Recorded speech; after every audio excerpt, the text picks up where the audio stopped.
요한복음 16장 16절부터 24절까지 말씀드리겠습니다. 예, 우리 같이 교독을 할게요. 제가 먼저 읽고 여러분이 다음에 읽으시고 번갈아 가면서 조금 있으면 너희가 나를 보지 못하겠고 또 조금 있으면 나를 보리라 하신대. 제자 중에서 서로 말하되 우리에게 말씀하신 바 조금 있으면 나를 보지 못하겠고 또 조금 있으면 나를 보리라 하시며 또 내가 아버지께로 가리라 하신 것이 무슨 말씀이뇨 하고 또 말하되 조금 있으면이라 한 말씀이 무슨 말씀이뇨 무엇을 말씀하시는지 알지 못하노라 하거늘. 예수께서 그 묻고자 하시고 가라사대 내 말이 조금 있으면 나를 보지 못하겠고 또 조금 있으면 나를 보리라 하고 서로 문의하느냐. 내가 진실로 진실로 너희에게 이르노니 너희는 곡하고 애통하리니 세상이 기뻐하리라. 너희는 근심하겠으나 너희 근심이 도리어 기쁨이 되리라. 여자가 태어나게 되면 그때가 이르렀으므로 근심하나 아이를 낳으면 세상에 사랑난 기쁨을 인하여 그 고통을 다시 기억지 아니하느니라. 지금은 너희가 근심하나 내가 다시 너희를 보리니 너희 마음이 기쁠 것이요 너희 기쁨을 빼앗을 자가 없느니라. 그날에는 너희가 아무것도 내게 묻지 아니하리라. 내가 진실로 진실로 너희에게 이르노니 너희가 무엇이든지 아버지께 구하는 것을 내 이름으로 주시리라. 다 함께 지금까지는 너희가 내 이름으로 아무것도 구하지 아니하였으나 구하라 그리하면 받으리니 너희 기쁨이 충만하리라. 이 말씀이 하나님이 우리에게 또 신년 첫 예배 때 주시는 말씀입니다. 이 말씀 속에서 내가 또 은혜 받을 것을 놓고 또 내가 어떠한 상황에 처하든지 하나님이 또 이 말씀을 주시려고 하는 이유가 있을 것입니다. 그 말씀에 은혜 받을 수 있도록 마음밭을 열어주시고 들을 길을 허락해 달라고 우리 예수의 한 번씩 기도하겠습니다. 예수여! 하나님 아버지 우리 성령으로 충만하게 하시고 도와주시옵소서. 아버지 정말 도와주시고 인도해 주옵소서. 아버지 정말 깨닫게 하시고 아버지 도와주시고 인도해 주옵소서. 아버지 붙들어 주시고 인도해 주옵소서. 아버지 정말 깨닫게 하시고 인도해 주시옵소서. 아버지 알게 하시는 희한 은혜가 우리에게 주실 수 있도록 아버지 도와주시고 인도해 주시옵소서. 깨닫게 하시고 인도해 주시옵소서. 아버지 하나님 함께 하시고 주님의 안에 넘치시도록 아버지 도와주시고 인도해 주시옵소서. 아버지 도와주시고 인도해 주시옵소서. 아버지 성령으로 충만하게 하시고 인도해 주시옵소서. 성령으로 깨닫게 하시고 아버지 그러시고 인도해 주시옵소서. 아버지 알게 하시고 주시옵소서. 예수 이름으로 기도했습니다.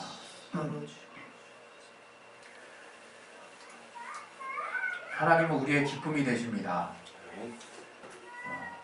우리가 새해를 맞이하면서 이렇게 소망이 생기고 그래도 전국적으로 또는 전 세계적으로 해피 뉴 이어 하면서 이게 미국에서는 막 빵빠로 불고 막 화려하게 시작하잖아요. 그 자정이 딱 돼가지고 다음 날이 시작됐을 때 우리나라는 이제 보신각종 치고 이제 나름대로 또 축하를 하는데 뭔가 이게 새롭게 된 것에 대한 이제 우리가 기쁨을 이렇게 나누는 거잖아요. 근데 신기하게 신년이 되면 아무리 우중충하고 이래도 전체 분위기나 환경이 뭔가 새롭게 된다라는 것을 아주 한 목소리로 다 알려주고 있으니까 내 마음이 이상하게 이렇게 좀 이렇게 바뀌어져 나가는 것을 우리가 좀 경험하게 됩니다. 그러나 오래 가진 못하죠. 하지만 그런 어떤 바뀌어지는 어떤 분위기에 우리가 잠시 동안이라도 새로운 마음이 되곤 해요.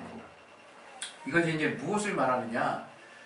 우리가 어떤 보여지는 환경에 참 민감하게 반응하는 이제 존재라는 거죠. 우리 주변에 변화되는 것들에 우리가 참 민감하게 반응을 한다는 것이 이게 신앙생활에 있어서 좋은 면도 있고 나쁜 면도 있는 것 같아요. 그러나 오늘 저와 여러분이 또 이 성경의 요한복음의 말씀을 통해서 또 함께 하나님이 주시는 말씀 같이 나누고 싶은 그 핵심이 도리어 이 보여지는 환경 안에서 우리가 주의해야 될 것에 대한 또 경계를 또 우리가 더 이렇게 주의 깊게 들어야 하지 않나 그런 생각을 많이 하게 됩니다. 오늘 이 요한복음 16장 16절부터 24절 말씀은 사실 하나님이 저에게 신앙생활을 가장 처음 했을 때 가장 처음으로 저에게 던져주신 말씀이에요. 이제 2018년이 되기도 하고 또 하나님이 어떤 말씀을 우리 교회를 또 이끌어가게 하실까라는 기대를 가지고 하나님 앞에 기도하고 또 마음을 또 주님 앞에 집중했을 때 하나님이 딱 한 단어를 생각나게 하셨어요. 그것은 바로 기쁨이에요. 기쁨. 다른 것도 아니고 기쁨이라 이거예요. 그래서 기쁨이 2018년을 아우를 수 있는 그런 모든 근원이 될 수 있을까 살짝 그냥 이성적으로 생각을 했죠. 왜냐하면 하루에도 저는 여러 번씩 기쁨을 잃을 만한 환경들에 이렇게 노출이 돼 있거든요. 그거는 성도 여러분들도 마찬가지이신 것 같아요. 우리가 어떻게 일주일을 살았는지 말하지 않아도 아마 치열하게 사셨을 것 같아요. 왜냐하면 우리 세상은 치열하게 살지 않으면 삶 자체를 영위하기 참 힘든 이제 그런 세상이 돼버렸어요. 그래서 왠지 모르겠지만 무언가 열심히 해야 정말 수준을 유지할 수 있는, 아니면 그냥 인간다운 최소한의 수준을 겨우겨우 영위할 수 있는 이제 그런 어떤 삶이 돼버린 것 같아요. 어떤 면에서. 물론 여기에서 예외가 되는 사람도 있을 수 있겠지만 많은 사람들이 그래서 삶이 참 힘들다 이런 얘기들을 이렇게 합니다. 저희도 사실 우리가 예수 믿는다고 삶이 막 편해지고 막 삶이 막 이렇게 탄탄대로처럼 확 열린다는 어떤 꼭 그런 삶만 있는 건 아니잖아요. 대체적으로 우리가 삶을 살면서 참 그 어떤 여러 가지 것보다도 가장 많이 잃고 있는 게 기쁨이 아닌가 싶어요. 기쁨. 그러고 보니까 우리가 삶에서 가장 많이 잃고 있는 게 기쁨이구나. 반대로 말하면요, 우리가 삶에서 가장 많이 누려야 될 게 사실은 기쁨이에요. 왜? 하나님이 태초에 천지를 창조하시고 보시기에 좋았다라는 말씀은 기쁘셨다는 거거든요. 하나님이 참 행복하셨다는 거거든요. 하나님의 창조하신 창조물이 그런 주님의 기쁨 가운데 지어졌어요.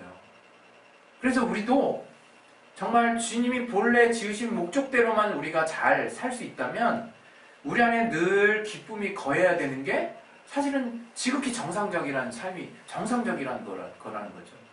근데 우리는 언제부턴가 내가 지나치게 행복하거나 지나치게 평안하거나 뭔가 삶에 정말 때로는 기복이 없는 그런 평탄한 또는 무난한 삶을 산다라고 하면 왠지 불안해지죠. 그래서 좀 뭔가 내가 기쁨을 누릴 만한 어떤 자격들, 그런 환경들을 내가 이렇게 내 앞에 그런 환경들이 있으면 내가 그걸 섣불리 잡기 되게 어려워지는 그런 어떤 장애가 있는 사람이 돼 있는 것 같아요, 우리가. 내가 그거를 그냥 붙잡으면 되는 거거든요, 그 기쁨을. 근데 심지어 그 내 눈앞에 있는 기쁨도 붙잡지 못할 정도로 우리가 장애가 많아요. 우리가 붙잡고 있는 그 기쁨은 무엇이냐? 내가 동쪽, 서쪽, 남쪽, 북쪽, 그 다음에 사방을 삥 둘러서 나에게 위해를 가할 상황이 아닌 경우에 한해서 이제 내게 정말 얻어지는 기쁨은 빼앗기지 않겠구나 라고 하면서 평안한 거예요, 우리가. 진짜 딱 그렇게 생각하는 거예요. 그렇지 않고 내가 어떤 상황에서는 이 기쁨을 빼앗길 수 있다라는 전제가 내 안에 들어오기 시작하면 나는 절대 기쁠 수 없습니다. 그냥 염려만 가득한 거죠. 그리고 그거를 어떻게 하면 해결할까? 그냥 나는 그 생각에 그냥 몰입해 있어요. 그러다 보면 어느새 내게 있는 기쁨은 싹 달아나고 나는 여러 가지 일로 고민하고 있는 그런 모습에 딱 치달아 있어요. 여러분, 우리가 알아야 되는 것은 하나님의 기쁨은 우리가 절대적으로 붙잡아야 되는 거예요. 절대적으로. 그 기쁨은 우리의 삶을 지탱하게 하는 원동력이 된다는 걸 아셔야 돼요. 그럼 내가 이 기쁨은 뭐 슬픈 일도 있고 신어일학이라고 그랬잖아. 슬픈 일도 있고 기쁜 일도 있고 뭐 이런 일도, 그게 신앙이고 그게 삶이고, 삶에서 일어나는 신앙이면 신앙도 뭐 그런 거지. 신앙을 여러분이 그렇게 보시니까 신앙에 힘이 없는 거예요. 신앙에는 정말 우리가 기쁨이라는 건 여러 종류로 전 설명할 수 있다고 생각합니다. 여러 가지 어려운 난관과 어려움을 극복하고 난 다음에 성취되는 기쁨, 그리고 뭔가 풀려지지 않는 어려움 가운데 해결이 될 때의 그 기쁨, 그리고 정말 내 안에서 정말 어떤 관계로 인해서 생성되는 그 기쁨, 또 내 안에 자녀와 부모 간에 또 애틋한, 또 그래서 그 자녀를 보기만 해도 흐뭇해지는 그런 모성과 부성으로 인한 그런 기쁨이랄까? 여러 가지 종류의 기쁨이 있지만 그 기쁨의 본질은 전 하나라고 생각해요. 바로 하나님이 우리에게 주시는 기쁨이 우리에게 기쁨의 본질이 되어야 된다는 거죠. 하나님이 우리에게 주시는 기쁨의 본질이 되지 않으면 우리는 기쁨을 결코 지켜낼 수 없습니다. 여러분이 2017년에서 2018년으로 지금 넘어왔어요. 넘어왔는데 세상에서 아무리 해피 뉴 이어 하고 막 새로운 마음을 아무리 부여해주고 여러분 안에 그것을 막 내 마음이 새로워져야지 막 이렇게 애쓴다 한들 잘 안 돼요. 그게. 그럼 잘 안 되면 이제 궁금한 거지. 왜 안 될까? 그러면 이제 이유를 이제 하나씩 둘씩 찾아봅니다. 여기서 저기서 교회 안에서는 또 이런 이유인가? 저것 때문인가? 또 이것 때문인가? 근데 우리가 잘 알아야 될 거, 저부터도 사실은 하나님 앞에 회개하면서 정말 알게 된 것인데, 기쁨이 내 안에 있어야 된다. 이거 기쁨이 어떤 외부의 요인에 의해서 들어오게 하는 그런 것은 삶에서 다양하게 희노애락에 진짜 범주 안에서 여러분이 누릴 수도 있고 또 여러 가지 감정에 또 정말 쌓일 수도 있다고 생각해요. 그러나 지금 제가 여러분에게 드리는 그 말씀, 지금 제가 여러분에게 드리는 기쁨에 대한 그 정의는 빼앗기지 않는 기쁨인 거예요. 빼앗기지 않는 기쁨. 사라지지 않는 기쁨. 우리 예수 믿는 자들이 그 기쁨을 내 안에 딱 둔 가운데 신앙생활을 해야 되는 거예요. 삶을 살 때도 하나님이 주신 그 기쁨을 내 안에 딱 둔 상태에서 삶을 사셔야 되는 거예요. 그럼 그 기쁨이 어디서부터 나오는지를 알아야 그 기쁨을 내가 붙잡을 거 아니에요. 기쁨이 하나님에게서 나온다는 거 알지. 그 기쁨을 붙잡고 싶죠. 근데 그게 잘 안 된다 이거예요. 그런데 오늘 이 본문에 그런 것에 대한 정말 실마리가 들어있다 이거. 실마리가 오늘 같이 읽은 본문에는 주님이 뜬금없이 떠나겠다는 얘기를 하시는 거예요. 어느 날 조금 있으면 내가 너희를 이제 못 볼 것이다 했더니만 제자들에게 일어나는 첫 번째 궁금증이 뭐였습니까? 조금 있으면을 가지고 이제 논란이 된 거예요. 조금 있으면. 그게 무슨 심리입니까, 여러분? 우리 아이들하고 똑같은 심리예요. 우리 온주는 엄마가 있으면 빵긋해지고 당당하고 막 그냥 정말 엄마가 없어도 되는 애처럼 뭐 막 돌아다니고 놀아요. 근데 엄마가 자기 시야에서 사라지는 순간 그때부터 울어요. 그때부터.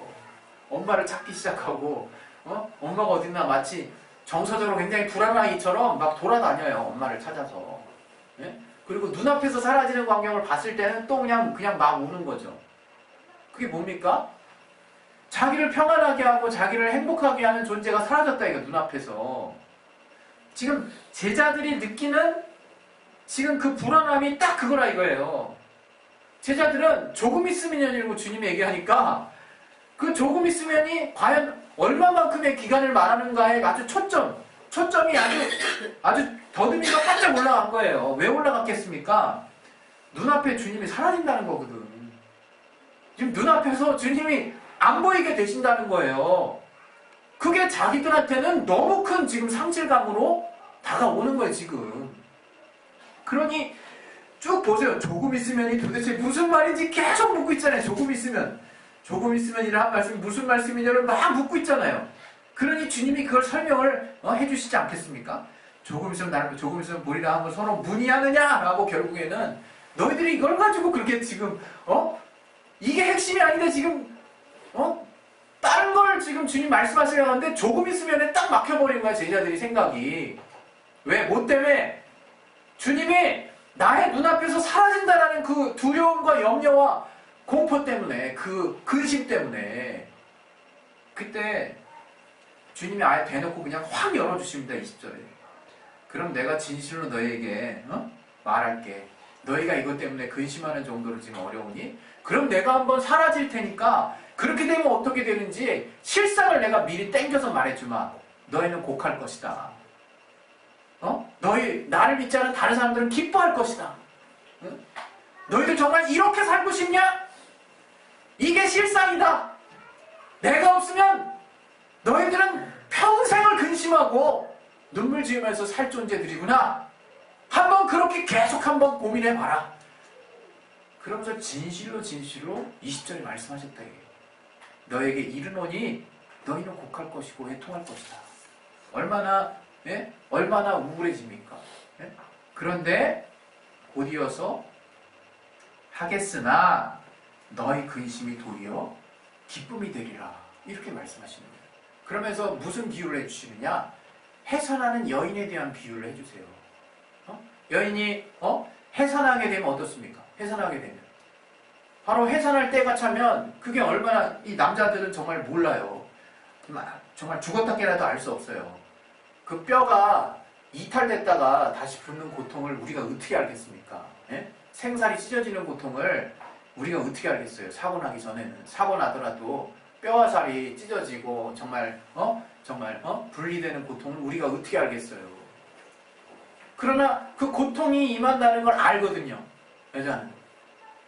그렇게 될 걸 알지만 저는 앞으로 나올 아이 때문에 참고 있는 거야. 그러다가 아이가 쑥 나오면 그 아이로 인해서 고통이 싹 사라지는 거예요.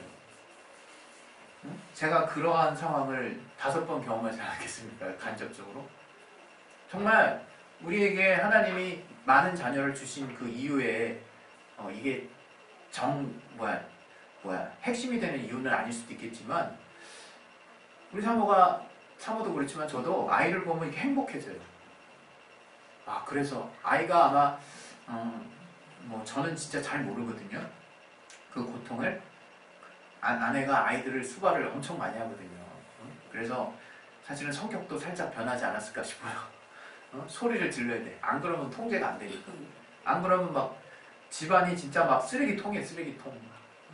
그게 막 저지르는 게 이렇게 그냥 쭉 15년 동안 계속 그냥 그 쓰레기 되는 집안을 치면서 사는 거죠. 아내가. 저는 그냥 옆에서 그냥 도울 뿐이지. 이렇게 한계 상황에 도달했을 때 그냥 도와주고. 근데 그런 상황들이 계속 된다 이거예요. 근데 그런 애남은 그냥 이런 귀찮음과 여러 가지 내가 헌신할 일만 잔뜩 있는 것 같아요. 아직까지는. 우리 부모가 특히 엄마가 자녀를 위해서 그냥 투자하는 것만 잔뜩 있는 것 같아요. 이게 투자라는 표현이 저는 별로 좋아하진 않지만. 근데 그러면 그러한 자녀를 우리가 왜 낳느냐? 물론 이거를 그냥 하나님이 낳게 하셨으니까 뭐 이렇게 한 가지 이유로 딱 정리할 수 있어요. 뭐 당연히 그렇게 정리할 수 있죠. 그러나 실질적인 어떤 우리의 동기들을 보면요. 아이가 나오면 행복해.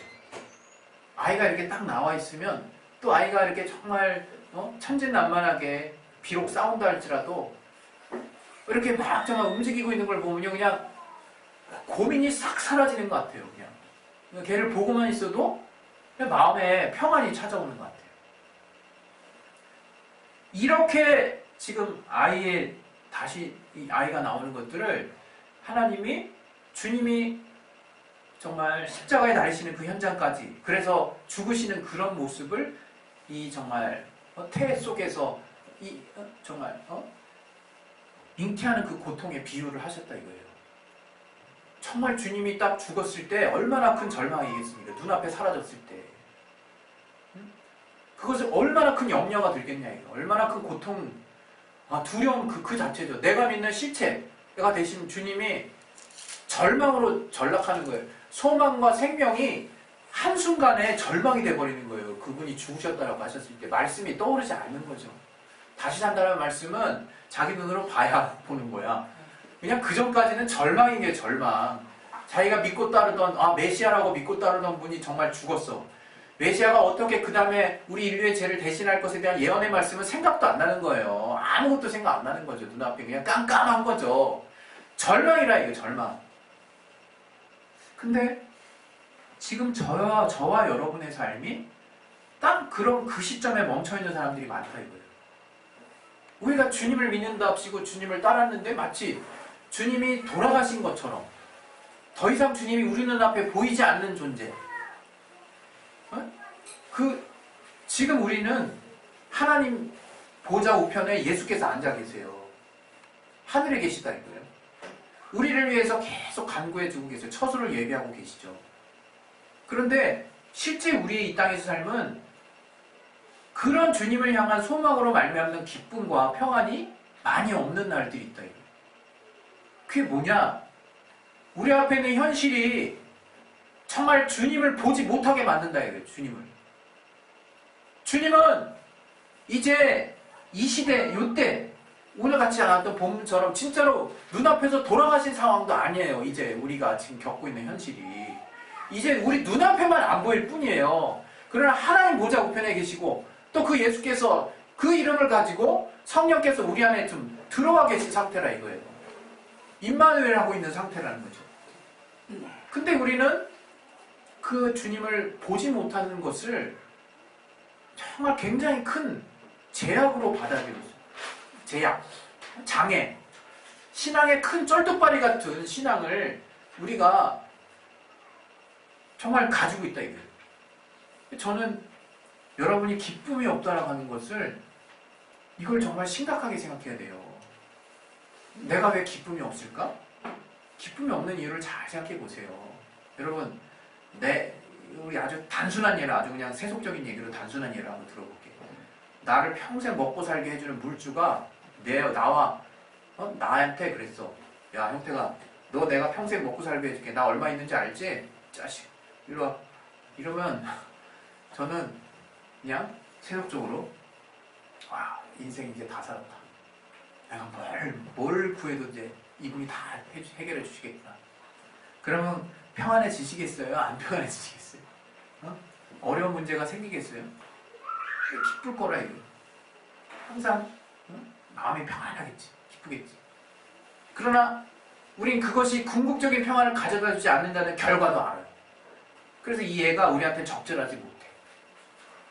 마치 근데 이런 것처럼 우리가 지금 기뻐하지 못하고 있다 이게 우리가 이런 것처럼 우리를 항상 우리의 삶에 해결해 주시는 영원한 우리의 주인 되시는 분이 나와 함께 계시는데 이제 그 이름으로 무엇을 구하든지 응답해 주시는 분이 나와 함께 계시는데 더 이상 기쁨을 얻을 수 없다라고 하는 그 현실, 바로 이게 장애입니다. 이게 바로 심각한 장애예요. 이게 우리가 해결받아야 될 문제예요. 여러분, 그런 마음을 가지고 나중에 주님 만나서 주님에게 뭐라고 여러분의 믿음의 실상을 고백하시겠습니까? 주님, 난 주님을 고대했어요. 이 땅에 너무 괴로웠어요. 이렇게 하시겠습니까? 그럼 주님이 이렇게 답변하실 거예요. 이 땅이 왜 괴로웠니? 내가 너와 함께 하지 않았니? 그래서 내가 너와 함께 해서 네가 어려운 문제 있을 때마다 내게 구하고 내가 그때마다 답을 주려고 하지 않았니? 근데 너는 어디 있었니? 마치 내가 없었던 것처럼 이 땅에서 너 혼자 살았던 것처럼 내게 고백하는구나. 섭섭하다야. 그렇게 말씀하지 않겠습니까? 여러분, 이 땅을 여러분 이원적으로 생각하지 마세요. 저 하늘과. 우리는 우리 몸 그대로가 그 나라에 가는 거예요. 주님이 정말 십자가에 못 박히신 손과 그 자국을 가진 그대로 하늘에 들어가신 것처럼 우리가 가진 믿음의 실체를 그대로 가지고 그 나라 가는 거예요. 뭐 하나 바뀌는 것 단 하나도 없어요. 지금 내가 갖고 있는 믿음의 중심의 실상을 그대로 주님 앞에 구하는 거예요. 무슨 생각하시는 거예요 지금? 그 나라 가서 뭐 내 마음도 업그레이드 될 줄 아십니까? 내 마음은 지금 내가 주님 앞에 유지하고 있는 그 마음의 중심이 그대로 주님 앞에 상달이 되고 있는 거라 이거예요. 주님이 그날 나를 보시면서 여러분 주님 보시면서 기뻐하셔야 될 거 아니에요. 그러면 이 땅에서 여러분이 늘 고민해야 될 게 딱 나오는 거예요. 내가 기쁨을 잃는 이유가 뭔가? 나를 기쁨을 잃게 하는 그 원인이 뭔가?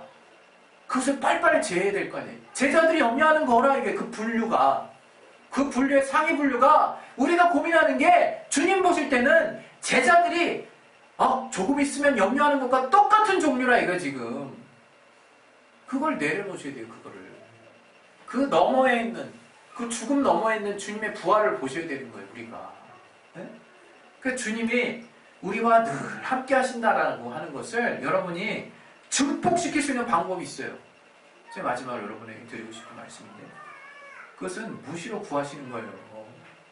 무시로 주님을 좀 달달 볶으세요. 왜 무슨 내가 달인이 됐습니까? 내가 무슨 도인이 됐습니까?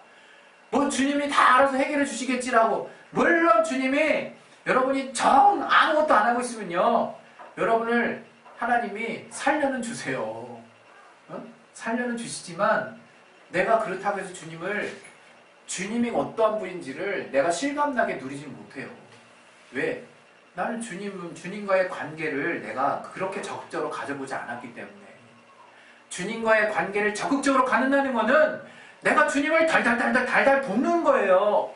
주님께 이것도 가져가서 물어보고 저것도 가져가서 물어보고 또 이것도 가져가서 물어보고. 제가 그래서 신앙 처음 가질 때 이 말씀을 받은 이유가 마치 무슨 도깨비 망망이 같은 느낌이었어요. 그때 이 말씀을 딱 받았을 때 특히 16장 24절 아 그래 내가 생각해보니까 지금까지 내가 예수 이름으로 구한 적이 없지. 그래 한번 구해보자. 그래서 별걸 다 구했다는 거야 내가 주님한테. 그러니까 그때 교통정리가 되더라고요. 내 마음이 교통정리가 되면서 하나님은 아 이런 거는 이렇게 하시는 분이구나. 저거는 무응답이네. 아 저거는 또 이렇게 답변하시네. 아 하나님의 답이 정답이라면 그 정답대로 내가 반응한 대로 내 삶을 한번 재설계를 해보자. 이러면서 신앙이 성장하는 거예요. 그러면서 모든 순간에 하나님이 정말 답변하시는 답을 내가 얻어내는 삶을 살기 때문에 내가 평안할 수밖에 없고 내가 기쁠 수밖에 없는 거예요. 아무리 염려가 있어도 곧바로 유산되는 거예요. 하루를 넘기지 못해. 아무리 큰 염려도. 왜? 내가 하나님을 통해서 알게 된 그 답은 주님이 나와 늘 함께 하셔서 어떤 기도도 답을 주시는 분이기 때문에 그 답을 내가 듣기만 하면 난 평안할 수 있고 나는 행복할 수 있고 기쁠 수 있다는 거예요. 제자들에게 주님이 하시고 싶은 말씀이 그거야. 너희들 잠시 잠깐 내가 이 땅에 너희와 함께하는 이 육신에 너희 눈앞에 보이는 이 육신을 가지고 너희가 기뻐하지 말고 이제 내가 영원히 너희와 함께하는 비결을 가지고 올 것이다. 다시금 이제 성령을 너희에게 보내주면 그 성령은 내가 내 이름으로 너희와 함께하는 모습의 실상인데 그 성령께서 너희를 정말 영원히 함께 하시면서 기쁨 가운데로 안내를 할 것이라는 거예요. 여러분 기뻐하세요. 뭐 때문에 슬퍼하시고 뭐 때문에 염려하십니까? 물론 우리가 잠시 잠깐 또 우리 앞에 슬픈 일이 있을 수 있고 가족을 잃은 슬픔이 있고 성도 간의 슬픔이 있고 안타까움이 있을 수 있어요. 그러나 그 생각이 여러분을 지배하게 하지 말라는 거예요. 여러분은 그럴 존재들이 아니야. 거기 매여있을 사람들도 아니고 주님이 궁극적으로 주신 것에 늘 기쁨이 여러분 안에 넘치시기를 예수 이름으로 축원드립니다. 할렐루야. 우리 시간에 이제 기도하겠습니다. 기도하실 때 그래서 하나님 우리의 기쁨이 되시는 거예요. 하나님이 예수 이름으로 무엇이든지 구해서 관계를 형성하셔야지. 그래야 하나님이 우리에게 무엇을 주시는지도 알고 그렇게 주시는 것이 과연 내게 어떠한 기쁨을 주는지도 내가 구체적으로 체험하는 횟수가 늘어나면 늘어날 만큼 하나님을 알고 내가 그 주님의 기쁨 안에 거하게 된다 이거예요. 주님이 진정 내 삶의 주인이 되시는 거예요. 기도 막 혼자서 가리지 마시고 다 아뢰세요. 다 아뢰세요. 그리고 감정 다 아뢰세요. 그래서 하나님이 정말 늘 나와 함께 하시는 분이구나 하는 것을 여러분의 체험으로 직접 체험할 수 있기를 바랍니다. 이 시간에 예수의 한 번씩 기도하실 때 내가 주님이 나와 함께 하시는 그 기쁨이 이제 영원한 기쁨이요 바로 주님만이 주실 수 있는 기쁨에 내가 거하기를 원하오니 아버지 내가 주님께 무엇인지 예수 이름으로 구할 때 하나님이 또 응답해 주시는 그 응답을 통해서 내 삶의 구체적인 기쁨이 회복될 수 있도록 하나님 역사해 주시고 도와달라고 우리 시간에 예수의 한 번씩 기도하겠습니다. 예수여! 하나님 아버지 우리를 통해서 하나님 역사하시는 귀한 은혜가 우리 안에 넘칠 수 있도록 도와주시옵소서. 주여 주님이 주시는 기쁨은